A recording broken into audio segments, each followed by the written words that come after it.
Hello दोस्तों, welcome to my channel. जिसने भी सब्सक्राइब नहीं किया है कृपया सब्सक्राइब कर ले। आज हम लोग क्लास 6 चैप्टर 1 व्यापारी, राजा और तीर्थयात्री के बारे में जानेंगे। तो चलिए वीडियो स्टार्ट करते हैं। तो प्राचीन काल के व्यापारी के बारे में सर्वप्रथम हम लोग जानेंगे। एक व्यापारी चीज़ों को खरीदने और बेचने का काम करता है। प्राचीन काल से ही मनुष्य व्यापार करता आ रहा है। चीज़ों को बेचने और खरीदने के लिए व्यापारी लंबी यात्राएं किया करते थे। साथ में वे संस्कृति और विचारों के आदान प्रदान में भी मददगार होते थे। उसके बाद रोम के साथ व्यापार संबंध देखेंगे कि रोम के साथ कैसा व्यापार संबंध था। दक्षिण भारत का सेना और यहाँ के मसाले दूर तक विख्यात थे। काली मिर्च इतनी कीमती होती थी कि इसे काला सोना कहा जाता था। रोम के व्यापारी जहाज़ों और काफिलों में आते और यहाँ से काली मिर्च ले जाते थे। दक्षिण भारत से रोम के अनेक सिक्के मिले हैं, जिससे इस बात की पुष्टि होती है कि भारत और रोम के बीच अच्छा खासा व्यापार होता था। उसके बाद रोम और भारत के बीच में जो व्यापार होता है उसके बारे में हम लोग जान गए। अब हम लोग प्राचीन समुद्री मार्ग के बारे में जानते हैं। व्यापारियों ने भारत से होकर कई समुद्री मार्गों की खोज की। इनमें से कुछ मार्ग तट के साथ साथ चलते थे, कुछ मार्ग अरब सागर और बंगाल की खाड़ी से होकर जाते थे। इन सागरों को पार करते वक्त व्यापारी दक्षिण पश्चिमी मानसून की मदद लेते थे। वो लोग मौसम देख के ही पता करते थे कि अभी क्या है क्या नहीं, मतलब कि टाइम वाइम सब मौसम के हिसाब से ही पता करते थे। अब हम लोग तटीय क्षेत्रों के नए राज्य के बारे में जानते हैं। भारतीय उपमहाद्वीप के दक्षिणी भाग में तट रेखा के आसपास व्यापार काफ़ी फला फूला। जो राजा या मुखिया इस तटरेखा पर नियंत्रण पा लेता था वह बहुत शक्तिशाली और धनी हो जाता था। आज से करीब 2300 वर्ष पहले दक्षिण भारत में 3 राज परिवारों का बोलबाला था। इनके नाम थे चोल, चेर और पांड्य। संगम साहित्य में कई बार मूवनेदार का जिक्र आया है। मूवनेदार का मतलब होता है 3 मुखिया। इस शब्द का प्रयोग इन्हीं 3 राजवंशों के लिए किया जाता था। अब हम लोग संगम साहित्य के बारे में जानते हैं। तमिल भाषा में आज से 2300 वर्ष पहले रची गई रचनाओं को संगम साहित्य का नाम दिया गया है। मतलब आज से जो 2300 वर्ष पहले तमिल भाषा में जो कुछ भी रचा गया उसकी रचनाओं को संगम साहित्य कहते हैं। इनका संकलन मदुरै में होने वाले कवि सम्मेलनों में किया जाता था, इसलिए इन्हें संगम का नाम दिया गया है। संगम और सम्मेलन एक दूसरे के पर्यायवाची हैं।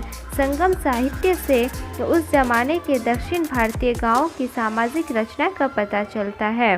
दक्षिण के महत्वपूर्ण व्यापार केंद्र के बारे में हम लोग जानते हैं। इनमें से हर मुखिया की सत्ता के 2 केंद्र थे। इनमें से एक तटीय हिस्से में तथा दूसरा अंदरूनी हिस्से में होता था। दक्षिण भारत में 6 शक्तिशाली नगर थे। इनमें से सबसे अहम थे पुहार या कावेरीपट्टनम और मदुरै। कावेरीपट्टनम का बंदरगाह चोल के अधीन था, जबकि मदुरै में पांड्य की राजधानी थी। उसके बाद हम लोग टैक्स के बारे में जानते हैं। ये शक्तिशाली राजा व्यापारियों को सुरक्षा प्रदान करते थे, लेकिन बदले में वे कर नहीं वसूलते थे, बल्कि वे व्यापारियों से उपहार मांगते थे। मतलब टैक्स के रूप में उपहार दिया जाता था राजाओं को व्यापारियों के द्वारा। अब वे अक्सर सैनिक अभियान पर निकल जाते थे और आसपास के इलाकों से उपहार वसूलते थे। वसूले गए धन का कुछ हिस्सा राजा अपने पास रख लेता था, लेकिन इसका अधिकांश भाग अन्य लोगों में बांट दिया जाता था, जैसे कि रिश्तेदारों, सैनिकों और कवियों में। संगम साहित्य के कई कवियों ने इन राजाओं की प्रशस्ति में कविताएं लिखी हैं। उपहार के तौर पर कवियों को कीमती पत्थर, सोना, घोड़े, हाथी, रथ, उत्कृष्ट कपड़े आदि मिलते थे। अब हम लोग सातवाहन राजवंश के बारे में जानते हैं। सातवाहन एक विशाल और शक्तिशाली राजवंश था। लगभग 200 वर्ष बाद यह पश्चिम भारत में उभरा। सातवाहन राजवंश के सबसे शक्तिशाली राजा का नाम गोमती पुत्र श्री सातकर्णी था। ये सातकर्णी जो है मतलब पूरा घोर तपस्या, ईश्वर की घोर तपस्या से उनको जो है अनेक वरदान प्राप्त हुए थे और वह वरदिया यानी कि वरदान प्राप्त करने वाले कहलाने लगे। उसकी माता गोमती वालश्री ने उसके बारे में अभिलेख लिखा था। इसी अभिलेख से हमें सातकर्णी के बारे में पता चलता है। सातवाहन शासकों को दक्षिणापथ के स्वामी कहा जाता था। दक्षिणारथ का अर्थ है दक्षिण की ओर जाने वाला रास्ता। सातकर्णी ने अपनी सेनाओं को पूर्वी, पश्चिमी और दक्षिणी इलाकों में भी भेजा। अब हम लोग रेशम मार्ग के बारे में जानेंगे। रेशम की खोज सबसे पहले चीन में आज से 7000 वर्ष पहले हुई, लेकिन रेशम बनाने की जानकारी को चीन के लोगों ने गुप्त रखा।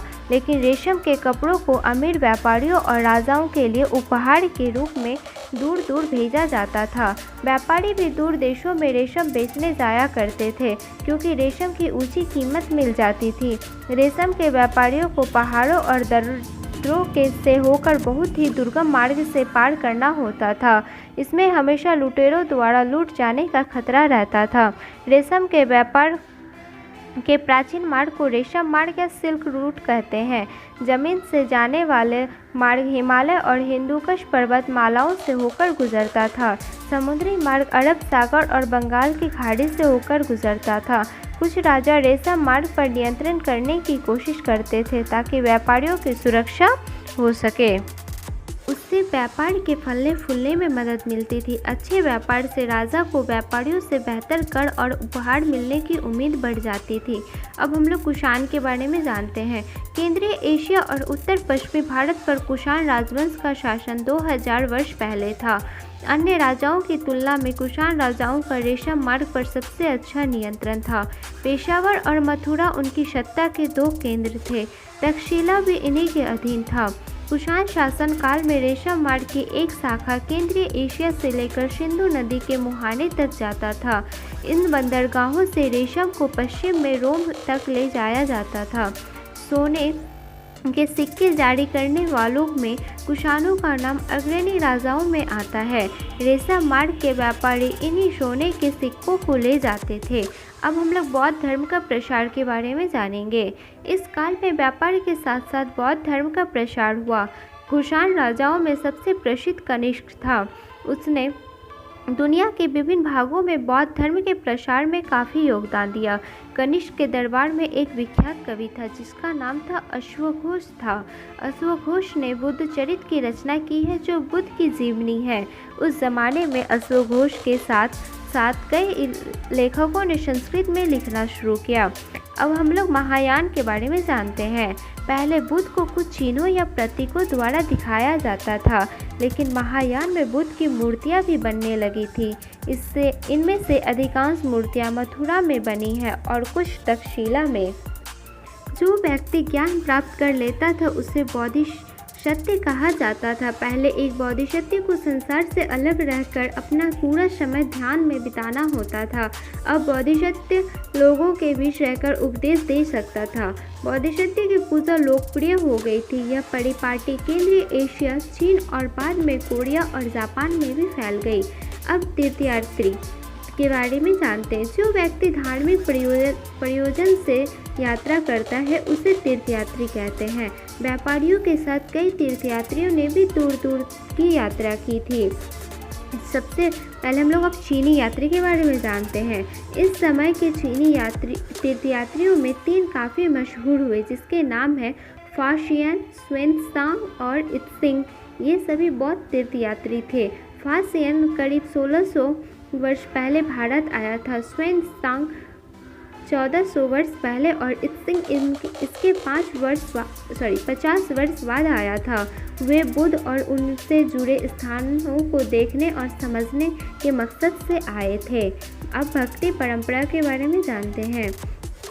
भक्ति परंपरा की शुरुआत तब हुई जब से हिंदू देवी देवताओं को एक नए दृष्टिकोण से देखा जाने लगा। आज हम इन देवी देवताओं के जिन रूपों को देखते हैं उनका विकास इसी भक्ति परंपरा के कारण हुआ। एक समय आ गया था जब धर्म पर पुरोहितों का शिकंजा कस गया था। समाज में बिना मतलब के आडंबरों और कुरीतियों का बोलबाला था। धर्म को इन बीमारियों से मुक्ति दिलाने के प्रयास में भक्ति परंपरा की शुरुआत हुई। अब लोगों को पूजा के लिए मंदिर जाना अनिवार्य नहीं था। लोग अपने घरों में ही छोटे छोटे मंदिर बनाकर पूजा करने लगे। यहाँ यहाँ पे अब कुछ समय के बारे में बताया गया, जैसे उपमहाद्वीप में लोहे के प्रयोग की शुरुआत करीब 3000 साल पहले। लोहे के प्रयोग में बढ़ोतरी, नगर आहत सिक्के करीब 2500 साल पहले। संगम साहित्य की रचना की शुरुआत करीब 2300 साल पहले। अरिकामेडू का पतन करीब 2200 तथा 1900 साल पहले। रेशम बनाने की कला की खोज लगभग 7000 साल पहले। चोर, चेर तथा पांड्य लगभग 2300 साल पूर्व। रोमन साम्राज्य में रेशम की बढ़ती मांग लगभग 2000 साल पहले। कुषाण शासक कनिष्क लगभग 1900 साल पहले।